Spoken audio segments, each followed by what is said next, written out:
Okay, you guys, I've got some beef with Canon.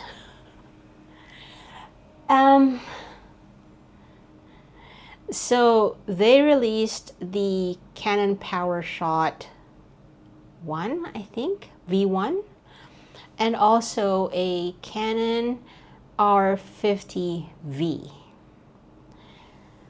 They initially introduced the PowerShot V1 in Japan, and now it's going to be available worldwide. And then they've also announced the release of the R50V. I think it's what it's called.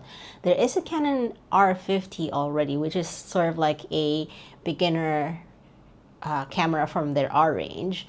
And now they've released one that is more focused on videos. That's why there's a V at the end of that new release. I have here my very trusty Canon EOS M6 Mark II. All right.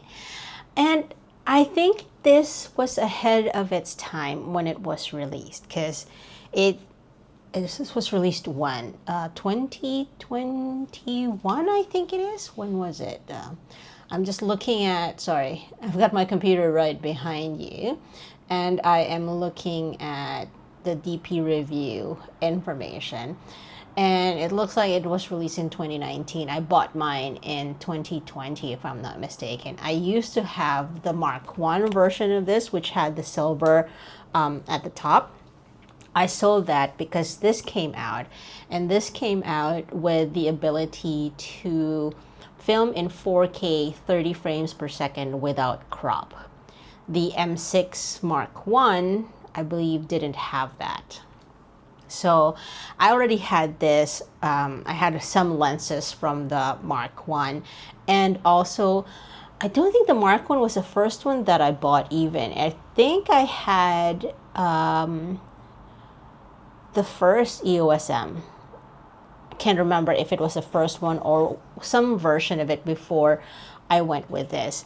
And I think that they owe the owners of the EOS M at least a firmware update. Look, I understand they've wiped it out and discontinued the M line, which I don't understand why, because it's a very good line. And I know for a fact that there is a resurgence of people looking for the EOS M line, particularly the older versions, because Black Magic can be installed in those, and they use it for actual really good cinema level videography.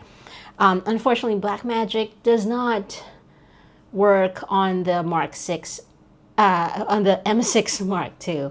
I looked for it everywhere. It's not available on this particular model. I don't think it's available on the M50 either.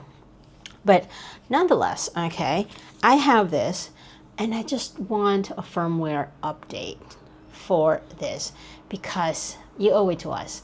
I bought this in 2020, and then they discontinued it a year or 2 years later, like the whole M line. What's up with that? This is a very good camera. On here, I've got my 22mm, which has an equivalent focal length, if it's full frame, to 35.2, which is perfect. I also have this lens, which is the 11-22, which has a focal range of 17.2 up till 35.2. If we're looking at it as like, what's the full frame equivalent of that? So I've got these two lenses. I used to have the 55-200, and what was the other one that I had? I had another prime. The 32mm. I had that as well. I didn't use the 32mm as much, so I kept the 22 instead and sold that. And I also didn't use the 55-200mm unless there was a full moon that I wanted to get, because then that gave me an equivalent of what's 200 times 1.6 to that effect, 320mm. Is that right? Is my math correct? Whatever. Anyway, I use that only to capture the moon when there's like the blood moon, or when there's a full moon or eclipse happening, but not as often. So I sold those. I still have my macro lens from Laowa. That's the 60mm f2.8. So these are the ones that I've kept. I initially intended to sell this because I was like, well, what am I going to do with the knob, with a camera that it's not technically obsolete. I can still use it. It does a pretty good job, actually. It has the dual pixel CMOS sensor. Again, ahead of its time. The autofocus on this thing is still pretty good, and I can actually compare it to the autofocus of my Nikon ZF.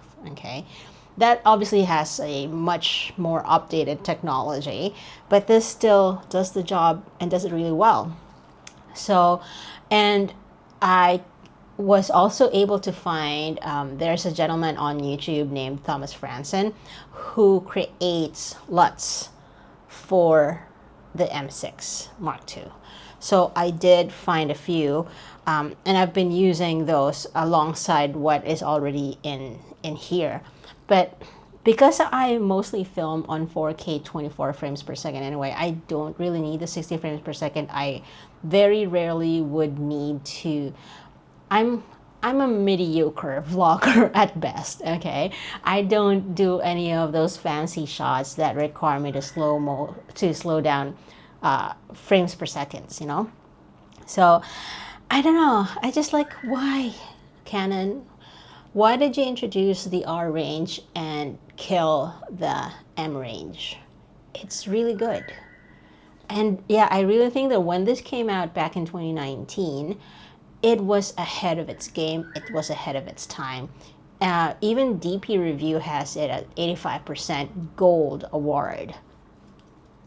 So yeah, I even have the EVF for this, and I have the adapter to fit an EF lens on this, because I had an 85mm before that I was using for street photography, or street portraiture, I guess is what you would refer that to. But yeah, this is a really good camera. I really enjoy it, and I am bummed that it has been discontinued and that they have stopped creating firmware updates for it. Canon, please, if you're listening, if anyone cares at all, please do a firmware update. Or if Canon doesn't want to do it, Blackmagic, please, for the love of God, give us something. Yeah, but I still really like this. It's very lightweight. And I actually really enjoy the flip up screen instead of the vari-angle one, because this allows me, when I'm vlogging, to see myself and it doesn't even look like I'm not looking at the lens when I'm looking at myself. And then when I'm taking photos, I can put it at waist level and take the picture like that, because I can see it from there. But it also goes down a little bit, so if you're going to do a little bit of a higher shot, then you can do it. I actually prefer that over the flip out screen. But anyway, that's just me. Sorry for the rant. Anyone else on the same boat as me? Anyone? Anyone?